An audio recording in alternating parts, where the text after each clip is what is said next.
Okay, this video should be very short because it's very simple. I'm going to show you how to insert a picture into a Google document. So here we go. Let me present my entire screen here. There we go. You should be able to just see it right about now. So here we go. We're in the lab. Let's say you've got to this part. Question 6, create a bar graph to present your data.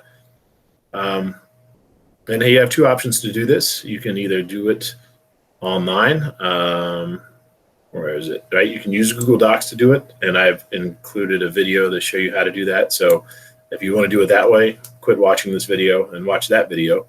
And you can also do it by hand. So when we actually physically come to lab, on Wednesday, I'm going to have graph paper. So if you want to do this by hand, just ask me for some graph paper and I'll give it to you and you can do it by hand. What you're going to need to do is follow these instructions up here, these that you should have already read at this point. Graphing, right? It tells you the scatter plot graph rules and it gives you the bar graph rules. And obviously, because the direction said so, you are going to do a bar graph. So follow those rules, make a bar graph with the scrap sheet of paper or with the graph paper that I give you. And the data that you're going to use to make the graph is going to be here. Actually, I just erased it. I put in some hypothetical data earlier. There we go. So now we've got some data. This is just some numbers I made up, right? So on your x-axis, you're going to have different categories. You're going to have 1, 2, 3, 4, 5, 6 different bars. Each bar is going to represent a different category. Very short, short, medium, tall, very tall, and extra tall. And that's your x-axis, right? So each one of these is going to be a bar that goes up and down.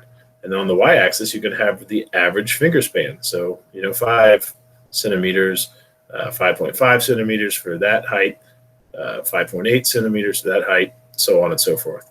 Anyway, you probably already know how to do that. If you don't, you can ask me when you're physically in lab. What this video is mainly about is showing you how to actually insert a picture, because if you do this graph by hand, if I physically give you a piece of paper, a piece of graph paper, and you do it by hand, all you need to do is take a picture of it, email it to yourself so you can get onto a computer, as I am right now, and I'm showing you how to do this. Like I said, email it to yourself, open up that email, download the picture to your computer, and then just come in here and insert it. And of course, the directions right here say, create a bar graph, insert it at the bottom of this document, right? Whether you're doing a bar graph or you're doing it electronically, either way, you need to insert it at the bottom of this document. So it's quite simple if you're doing a picture. So you're done with the graph, you've taken a picture, you've emailed it to yourself, you've downloaded it to your computer. So just go up here to insert.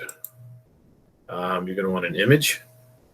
I'm going to want to upload it from my computer because, like I said, I've taken a picture of it.